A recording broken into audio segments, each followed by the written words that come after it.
Hi everyone, welcome back to Gauri Negi talks. आज हम एक बहुत ही इम्पोर्टेंट टॉपिक डिस्कस करने वाले हैं। बैकग्राउंड वेरिफिकेशन के लिए कौन कौन से डॉक्यूमेंट्स लगते हैं। देखो, मुझे बहुत लोगों के कमेंट आते हैं कि जब कंपनी बैकग्राउंड वेरिफिकेशन इनिशिएट करती है तो हमें कौन कौन से डॉक्यूमेंट्स देने होते हैं। बहुत लोग इस प्रोसेस से डर जाते हैं। उनको लगता है कि कहीं हमसे कुछ मिस ना हो जाए, कहीं हमारे कुछ डॉक्यूमेंट्स की वजह से हम रिजेक्ट ना हो जाएं। तो सबसे पहले ये बात क्लियर कर लेते हैं, बैकग्राउंड वेरिफिकेशन कोई रॉकेट साइंस नहीं है। बहुत सिंपल चीज होती है। बस आपके डॉक्यूमेंट जेन्युइन होने चाहिए, चाहे वो छोटी कंपनी हो चाहे कोई एमएनसी हो। जब तक आपके डॉक्यूमेंट सही हैं, आपको कभी कोई प्रॉब्लम नहीं होने वाली है। लोग सिर्फ इस वजह से पैनिक करते हैं क्योंकि उन्हें लगता है कि ये प्रोसेस बहुत कॉम्प्लिकेटेड है। लेकिन सच बताऊं, ये बिल्कुल भी कॉम्प्लिकेटेड नहीं है। कंपनी सिर्फ वेरीफाई करती है कि जो इन्फॉर्मेशन आपने दी है वो करेक्ट है या नहीं। बस इतनी सी बात है। अब देखो, अगर आप फ्रेशर हो तो आपके पर्सनल डॉक्यूमेंट लगेंगे, जैसे आपका आधार कार्ड लगेगा, पैन कार्ड लगेगा, डिग्री लगेगी, मार्कशीट लगेगी और एड्रेस प्रूफ लगेगा। ये सब बेसिक चीजें होती हैं जो हर फ्रेशर से मांगी जाती है। और एक बात याद रखना, अगर आप फ्रेशर हो तो सिर्फ आपके पर्सनल डॉक्यूमेंट लगते हैं, एक्सपीरियंस की डिटेल नहीं मांगी जाती है। लेकिन अगर आप एक्सपीरियंस हो तो थोड़ा ज्यादा डॉक्यूमेंट रेडी रखने पड़ते हैं।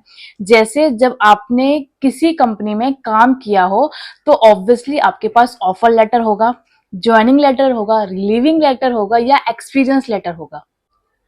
अगर आपने उस कंपनी में अप्रेजल लिया हो या कभी सैलरी बढ़ी हो तो उसका भी एक प्रूफ होता है, कोई लेटर मिलता है हमें कंपनी को, जैसे मैनेजर भेजता है, तो वो भी आपके पास होना चाहिए। लेकिन हाँ, ऐसा नहीं है कि सारे डॉक्यूमेंट जरूरी है। अगर आपके पास रिलीविंग लेटर या एक्सपीरियंस लेटर में से कोई एक भी है तो वो भी चलेगा। और एक बात, जब आप किसी कंपनी को छोड़ते हो, अगर आपका केस टर्मिनेशन का है, ये आप एब्सकॉर्ड कर गए हो, तो वो बताना बहुत जरूरी होता है। बहुत सारी एमएनसी कंपनीज टर्मिनेशन या एब्सकॉर्डिंग लेटर भी बैकग्राउंड वेरिफिकेशन में मांग लेती है, क्योंकि उनको ना प्रूफ चाहिए होता है कि आपने उनके पास कब से कब तक काम किया था, कब एग्जिट हुए थे और कैसे हुए थे। कुछ लोग सोचते हैं कि अगर उनका पीएफ कट गया है तो वो प्रूफ ऑफ सर्विस है। हाँ, वो भी होता है, लेकिन फिर भी कंपनीज रिटर्न डॉक्यूमेंट जरूर मांगती है। तो इसलिए आपके पास proper relieving letter, experience letter होना ही चाहिए।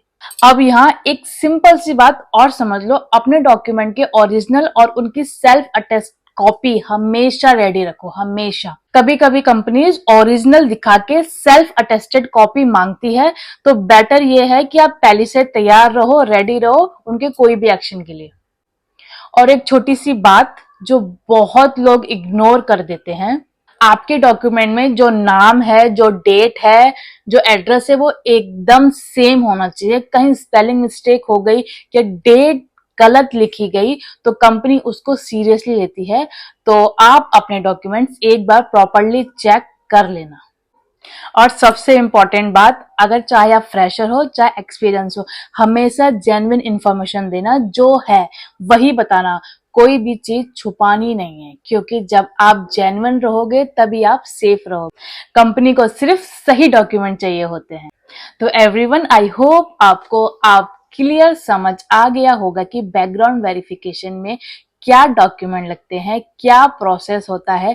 जब तक आपके डॉक्यूमेंट सही हैं तब तक टेंशन लेने की बिल्कुल भी जरूरत नहीं है।